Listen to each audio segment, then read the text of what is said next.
నమస్కారం సుఖీభవకు స్వాగతం. ఈ రోజు సుఖీభవలో మెనోపాజ్ తర్వాత రక్తస్రావం క్యాన్సరేనా? కృత్రిమ కాంతితో చిక్కులెన్నో. మధుమేహులకు షుగర్ ఫ్రీ చాక్లెట్లు మంచివేనా?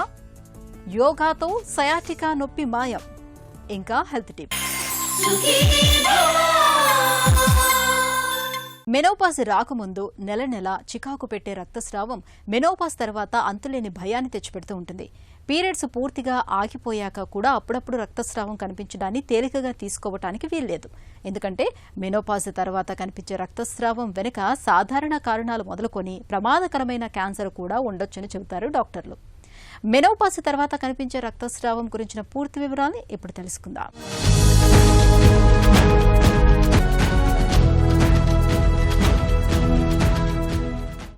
సాధారణంగా యుక్త వయసులో ఉన్నప్పుడు మహిళల్లో నెలసరి వల్ల ఋతుస్రావం అవుతూ ఉంటుంది.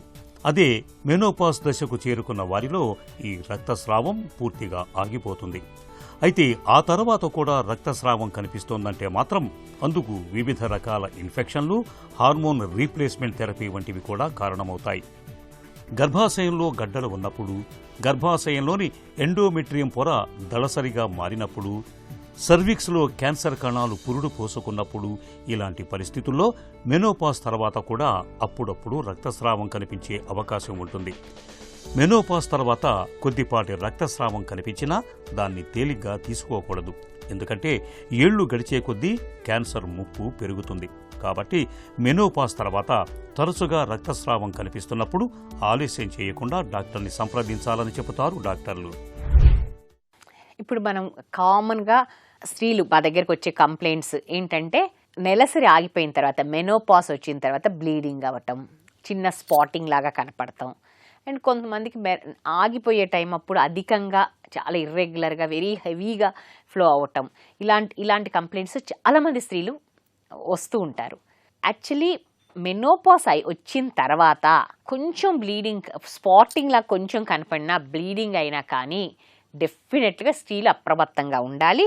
డెఫినెట్గా డాక్టర్ని సంప్రదించి ఏంటి అని నిర్ధారించుకోవటం అవసరం. ఫస్ట్ క్లినికల్ ఎగ్జామినేషన్ అంటే ఫస్ట్ యూట్రస్లో ఏదైనా ఉండొచ్చు, లేకపోతే సర్విక్స్, గర్భసంచి ముఖద్వారానికి సంబంధించిన క్యాన్సర్స్ కూడా ఉంటాయి. వాటి వలన కూడా బ్లీడింగ్ రావచ్చు. So first physical speculum examination చేసి సర్విక్స్ నార్మల్గా ఉందా, ఏమైనా గ్రోత్ ఉందా అని చూస్తాం. అలానే యూట్రస్ నార్మల్ సైజ్ ఉందా, ఏమైనా పెరిగిందా అని చూస్తాం. దీన్ని బట్టి మనం ఫర్దర్గా సర్జరీకి వెళ్ళాలా, ఏం చేయాలనేది డిసైడ్ చేస్తాం అన్నమాట. అలా ఒక్కొక్కసారి ఎండోమెట్రియల్ క్యాన్సర్ కూడా చాలాసార్లు ఉంటుందన్నమాట. ఎండోమెట్రియల్ క్యాన్సర్ అయినా అవ్వచ్చు. మెనోపాజ్ వచ్చాక 50 లేదా 60 ఏళ్లు దాటాక తరచుగా రక్తస్రావం కనిపిస్తుంటే అది ఎండోమెట్రియల్ క్యాన్సర్ అయ్యేందుకు 10 నుంచి 15% వరకు ఆస్కారం ఉంది. ఇలాంటప్పుడు రక్తస్రావం జరగటానికి ఖచ్చితమైన కారణాన్ని కనుగొనేందుకు అల్ట్రాసౌండ్, ట్రాన్స్ వెజైనల్ స్కాన్ చేస్తారు. ఈ పరీక్షలో గర్భాశయ పనితీరు, ఎండోమెట్రియం పొర మందం గురించి తెలుస్తుంది. మెనోపాజ్ దశ దాటిన స్త్రీలలో ఎండోమెట్రియం పొర మందం 5 మిల్లీమీటర్ల కన్నా తక్కువగా ఉండాలి. 15-20 మిల్లీమీటర్లు ఉంటే అది క్యాన్సర్కి సంకేతం కావచ్చు. కాబట్టి మరికొన్ని ఇతర పరీక్షలు చేయించుకోవాల్సి ఉంటుంది.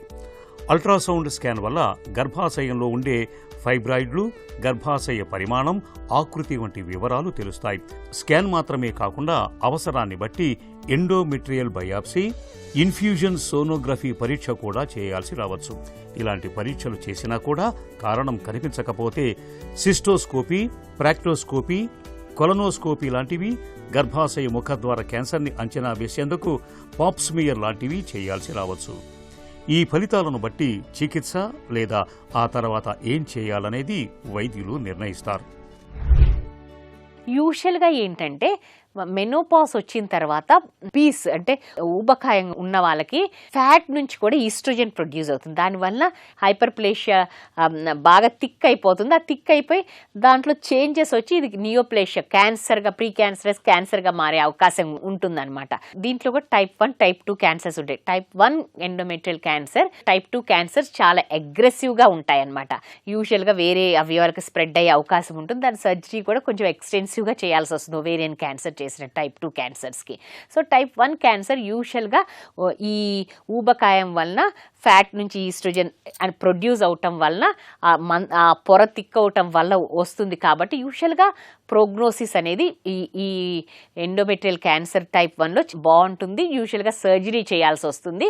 సర్జరీ కూడా minimal invasive surgery, laparoscopic surgery, robotic surgery ఏదైనా చేయొచ్చు. యూజువల్గా సర్జరీ అయిపోయిన తర్వాత దాని రిపోర్ట్ను బట్టి అవసరమైతే రేడియోథెరపీ ఇవ్వాల్సి వస్తుంది. నోడ్స్ గ్రంథులు కనుక, లింఫ్ గ్రంథులు కనుక పాజిటివ్ వస్తే, దానికి క్యాన్సర్ స్ప్రెడ్ అయి ఉంటే అప్పుడు కీమోథెరపీ కూడా ఇవ్వాల్సి వస్తుంది.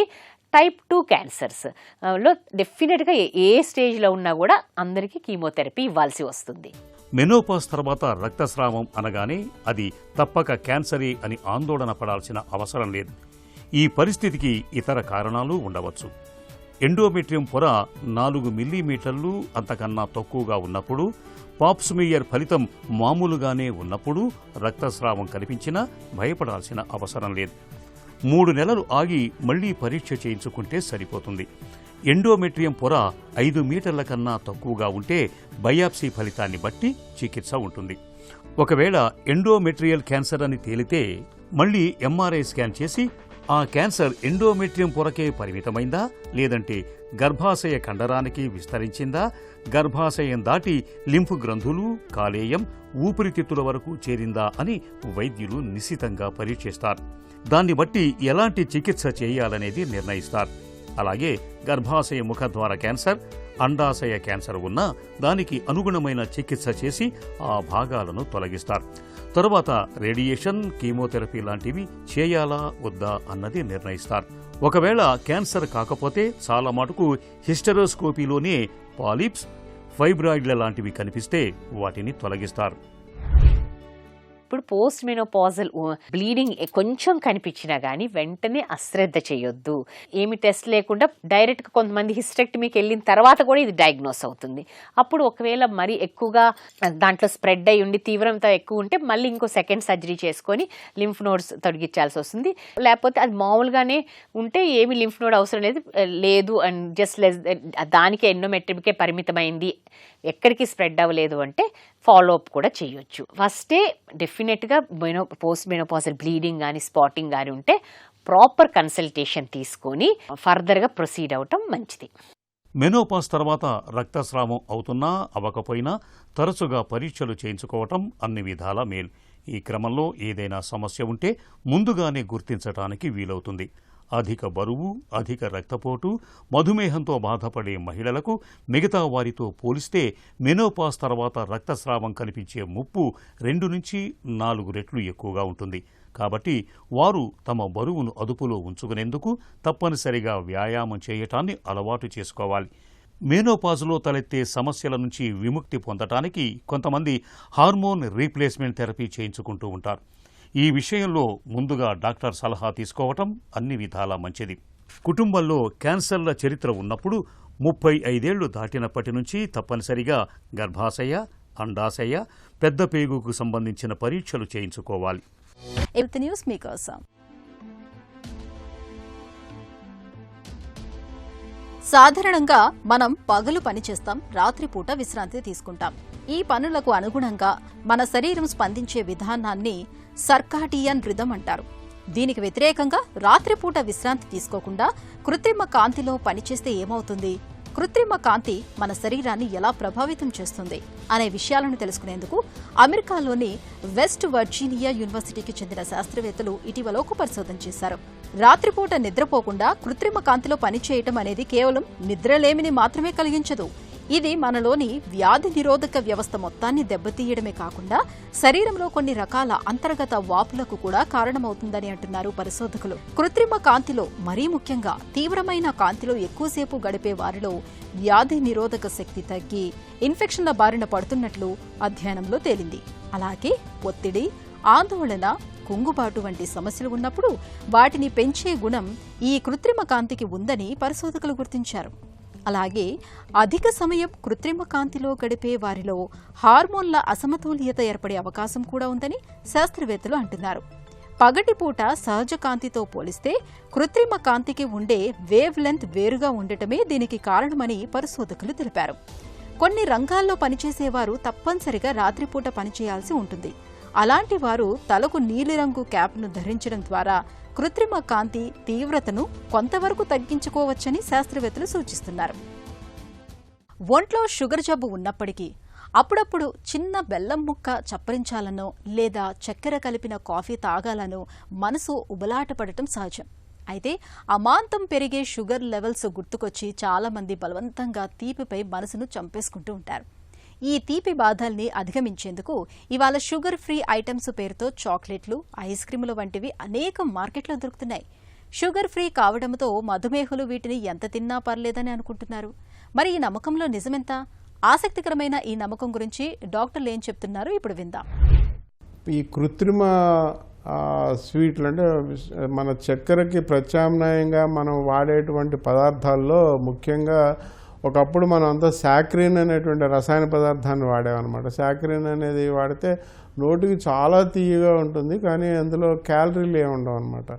కానీ సాక్రిన్తో క్యాన్సర్ వస్తుందేమో అని ఒక భయం మొదలుపెట్టిన తర్వాత దాని యొక్క వినియోగం తగ్గి ఆస్పర్టేమ్ అనేటువంటి అమైనో యాసిడ్, అదొక అమైనో యాసిడ్, అది దీన్ని కెలరిక్ స్వీట్నర్ అంటారు. అంటే దాంట్లో కూడా క్యాలరీలు ఉంటాయి, ఏదో 2, 3, 4 క్యాలరీలు ఉంటాయి గ్రామ్కి.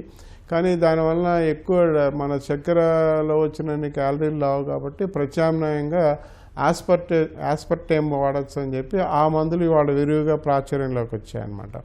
సో ఇవి కాకుండా స్టీవియా అనేటువంటిది కూడా బాగా ప్రాచుర్యంలోకి వచ్చింది. స్టీవియా అనేది ఒక మొక్క, మన తెలుగు రాష్ట్రాల్లో బాగానే పెరుగుతోంది. ఈ మొక్క యొక్క ఆకులు కానీ, మొక్క యొక్క కాండం కానీ, మొక్క యొక్క పొడి కానీ దాన్ని ఏ రూపంలో మీరు తీసుకున్నా కూడా చాలా తీయగా ఉంటుంది.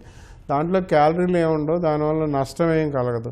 కాబట్టి స్టీవియా లాంటి ఆర్టిఫిషియల్ స్వీట్నర్స్, అంటే చక్కెరకి ప్రత్యామ్నాయంగా ప్రకృతి సిద్ధంగా మనకు అందుబాటులో ఉన్న స్టీవియా మొక్క లాంటి పదార్థాలను మనం తీసుకుంటే మనకు నష్టం లేదు. కానీ మనకి అదే ఆస్పార్టేమ్ పదార్థం కానీ లేదా ఈ మరి సాక్రిన్ లాంటివి కానీ వేసుకోవటం వలన కొన్ని నష్టాలు ఉంటాయని చెప్పి మన పరిశోధనలో తేలిందనమాట.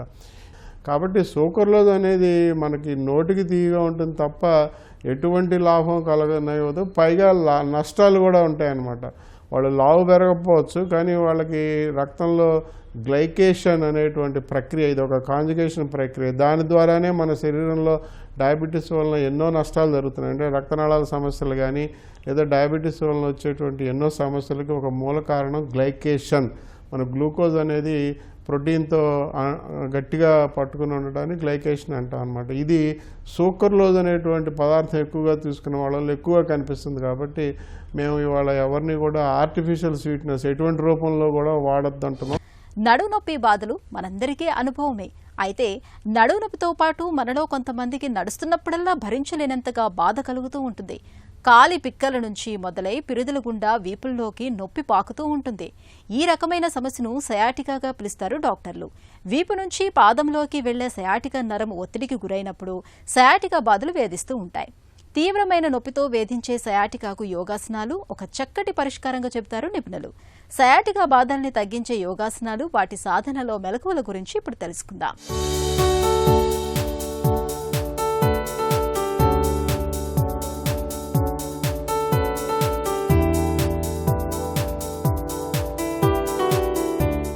ఈనాటి కార్యక్రమంలో సయాటికా సమస్యలకి ఏ విధమైనటువంటి యోగాసనాలు చేయాలి, ముద్ర వేయాలి అన్న దాని విషయంగా మనం తెలుసుకోబోతున్నాం. ఈ సయాటికా నొప్పి అనేటటువంటిది చాలా విపరీతంగా బాధిస్తూ ఉంటుంది. ఈ బాధ భరించలేనటువంటి బాధగా దైనందిక జీవితంలో ఎటువంటి పనులు చేసుకోలేక చాలా బాధపడుతూ ఉంటారు. కూర్చుంటే నొప్పి, నిల్చుంటే నొప్పి, నడిస్తే నొప్పి, అది నడువు నొప్పి, కాలంతా కూడా వెనకాతలు నరవంతా లాగేయడం, బాధ, భరించరానటువంటి దుఃఖం, విరక్తి కలుగజేస్తూ ఉంటుంది.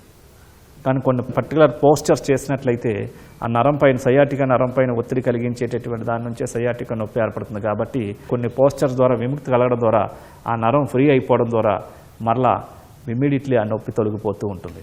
దాంట్లో భాగంగా ఈరోజు మనం చేయబోతున్నాం శలభాసనం, మార్జాలాసనం మరియు వాయుముద్ర. ఇవి చాలా అద్భుతంగా పనిచేస్తాయి. వీటిని 2 నుంచి 3 రోజుల పాటు చేసి చూడండి, మీకే తెలుస్తుంది. ఇప్పుడు వాటిని ఏ విధంగా చేయాలో చేసి చూద్దాం. ముందుగా దండాసన భంగంకి రావాలి, ప్రశాంతాసనానికి రావాలి, ప్రశాంతాసనం నుంచి ప్రోన్ పోస్టర్కి రావాలి, బోర్లా తిరిగి పడుకోవాలి. ఇప్పుడు 2 చేతుల్ని తొడల కింద ఉంచుకోవాలి. హెడ్ స్ట్రైట్గా ఉంటుంది, గడ్డం నేల మీద తాకుతున్న విధంగా ఉంటుంది. ఈ స్థితిలో 2 కాళ్ళని పైకి లేపాలి. స్లోగా ఎంత వీలైతే అంత కాళ్ళని స్ట్రైట్గా పైకి లేపి ఉంచాలి. 1 2 3 4 5 6 7 8 9 10 11 12 13 14 15. ఇప్పుడు 2 కాళ్ళని కిందకి దించాలి.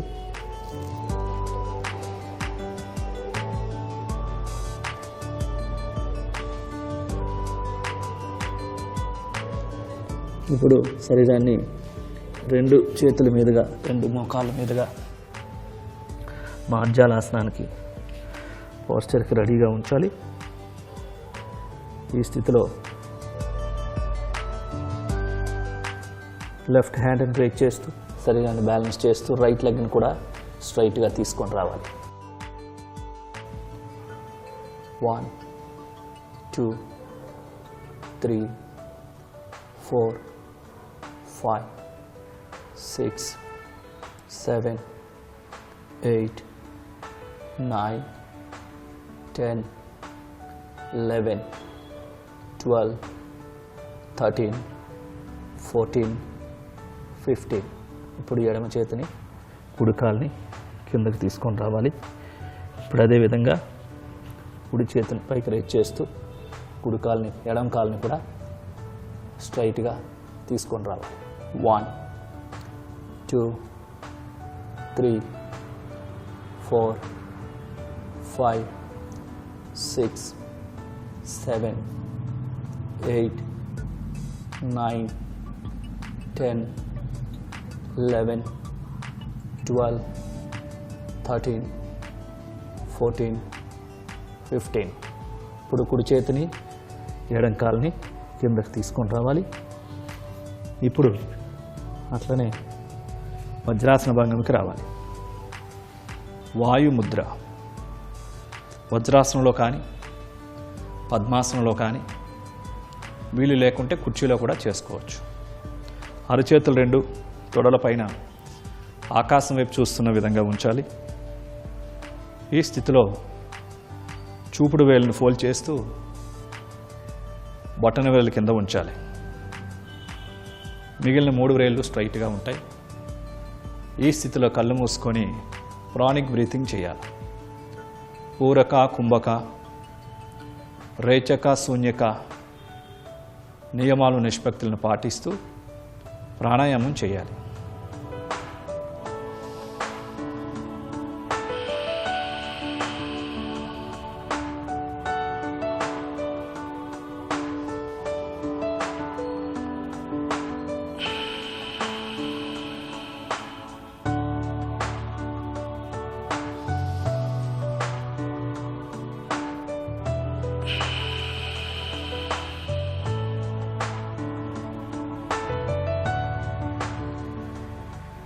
శ్వాసను విడిచిపెట్టిన తర్వాత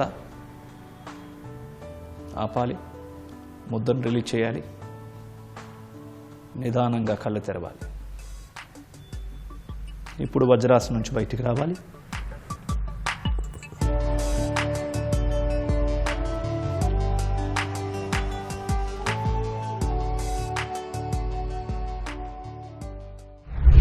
చూసారు కదండి, ఈ శలభాసనాన్ని 2 కాళ్ళతో ఒకవేళ చేయలేకపోతే నొప్పి అనిపిస్తే ఒక్కొక్క కాళ్ళతో చేయండి.